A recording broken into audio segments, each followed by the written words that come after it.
একসময়ের শিবসেনার সক্রিয় কর্মী বলবীর সিং এখন হয়ে গিয়েছেন মোহাম্মদ আমির। আল্লাহর নাম জপেন সবসময়, ভোরে আজান করেন নিয়মিত। অযোধ্যায় বাবরি মসজিদের মাথায় উঠে শাবলের ঘা মেরেছিলেন তিনি।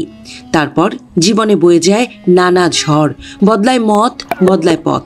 মসজিদ গড়ার কাজ, মুখে ছিল তার লম্বা দাড়ি, মনে ছিল আল্লাহর জপ, যেন পাপের প্রায়শ্চিত্ত করার অমোঘ চেষ্টা। গল্পটা বাবরি মসজিদে শাবল চালানো বলবীর সিংয়ের। পরে যিনি ইসলাম গ্রহণ করে হয়ে ওঠেন মোহাম্মদ আমির। কেবল নামের বদল নয়, মনও তার বদলে ছিল শতভাগ। দিতেন নিয়মিত আজান, করতেন মসজিদেই নামাজ আদায়। ভারতীয় গণমাধ্যমের খবর বলছে, বাবরিতে শাবল চালানোর পর সব হারান বলবীর। বাবা বাড়ি থেকে বের করে দিয়েছিলেন, স্ত্রীও তার পক্ষে থাকেনি। ঘর থেকে পথে নেমেছিলেন স্রেফ একা। বাবার মৃত্যুর পর বাড়ি ফিরে শুনেছিলেন বাবা নাকি বলে গিয়েছিলেন তার বলবীরের মুখ যেন বাড়ির কেউ আর না দেখেন, এমনকি বলবীর যেন তার বাবার মুখাগ্নিও না করে। ঘটনার বাঁকে আরও একটা বদল আছে। তরুণ মনে যাকে নিয়ে বাবরি ভেঙেছিলেন তুমুল উৎসাহে, সেই বন্ধু যোগেন্দ্র পালও তার পথের মোড় ঘোরাতে সাহায্য করেছেন। বলবীরের সঙ্গেই যোগেন্দ্র উঠেছিলেন বাবরির মাথায়। শাবলের ঘায়ে ভেঙেছিলেন মসজিদ। তিনিও পুরো দস্তুর মুসলিম হয়ে যান। বলবীর বলছেন সেটাই স্বাভাবিক ছিল, কারণ তার পরিবার কোনোদিনই উগ্র হিন্দু ছিলেন না। ইতিহাস, রাষ্ট্রবিজ্ঞান আর ইংরেজি, এই তিনটি বিষয়ে মাস্টার্স ডিগ্রি করা বলবীর তার মা, বাবা, ভাই বোনদের নিয়ে ছোটবেলায় থাকতেন পানিপথের কাছের ছোট্ট একটা গ্রামে।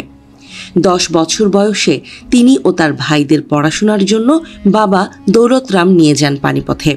বলবীর মুম্বাই মিররকে বলেছেন, আমার বাবা বরাবরই গান্ধীবাদে বিশ্বাস করতেন। তিনি দেশ ভাগ দেখেছিলেন, তার যন্ত্রণা বুঝেছিলেন।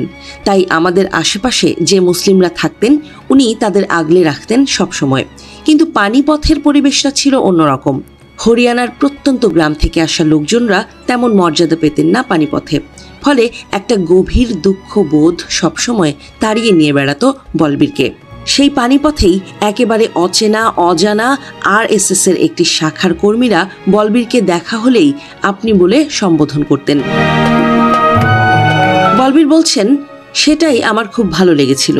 সেই থেকেই ওদের সঙ্গে আমার ওঠা বসা শুরু হয়। শিবসেনা করতে করতেই বিয়ে করি, MA করি রোহতকের মহর্ষি বিশ্ববিদ্যালয় থেকে। ওই সময় প্রতিবেশীরা ভাবতেন আমি কট্টর হিন্দু, কিন্তু বাবা কোনোদিনই মূর্তি পূজায় বিশ্বাস করতেন না। আমরা কোনোদিনই যেতাম না মন্দিরে। বাড়িতে একটা গীতা ছিল ঠিকই, কিন্তু আমি বা আমার ভাইয়েরা কেউই সেটা কখনো পড়িনি। পানিপথে কেউ বাঁ হাতে রুটি খেলেও তখন তাকে মুসলিম বলে হেয় করা হতো। শিবসেনার লোকজনদের কাছ থেকে সম্মান পেয়ে তাদের ভালো লেগে যায় বলবীরের। শিবসেনাই তাকে অযোধ্যায় পাঠিয়েছিল বাবরি ভাঙতে, পাঠিয়েছিল বলবীরের বন্ধু যোগেন্দ্র পালকেও। তারা হয়ে যান কর সেবক। বলবীর জানিয়েছেন, বাবরি ভেঙে পানিপথে ফিরে যাওয়ার পর সেখানে তাকে ও যোগেন্দ্রকে বড় করে সংবর্ধনাও দেওয়া হয়। তারা যে 2টি ইট এনেছিলেন বাবরি থেকে, সেগুলো পানিপথে শিবসেনার স্থানীয় অফিসে সাজিয়েও রাখা হয়েছিল। কিন্তু বাড়িতে ঢুকতেই বলবীরের বাবা দৌলতরাম পরিষ্কার জানিয়ে দেন, হয় তুমি এই বাড়িতে থাকবে, না হলে আমি। সেই কথার পরই বলবীরের পিতৃগৃহবাসের অবস্থান ঘটে। পথে নেমে পড়তে হয় একা। ভবঘোরের মতো জীবন কাটে তার। বেশ কিছুদিন পর বাড়িতে ফিরে জানতে পারেন বাবা আর নেই। বাবরি ভাঙায় যে দুঃখ পেয়েছিলেন বাবা, তার খবর নিতে গিয়ে আরও ভেঙে পড়েন বলবীর। জানতে পারেন যোগেন্দ্র মুসলিম হয়ে গেছেন।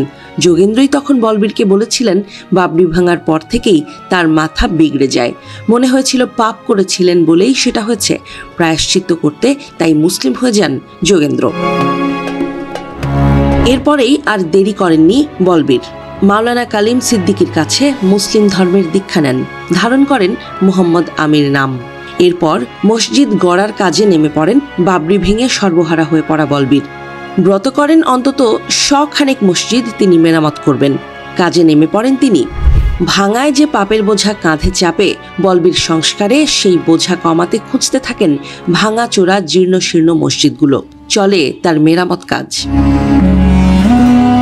বলবীরের দাবি 1993 থেকে 2017 এই 24 বছরে উত্তর ভারতের বিভিন্ন জায়গায় বিশেষ করে মেওয়াটে বেশ কিছু ভেঙে পড়া মসজিদ খুঁজে বের করে সেগুলোর মেরামত করেছেন তিনি।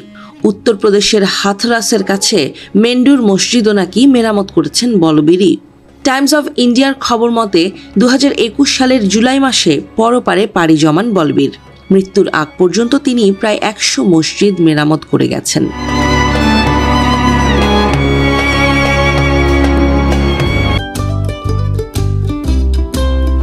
Thanks for watching. Share, like, subscribe.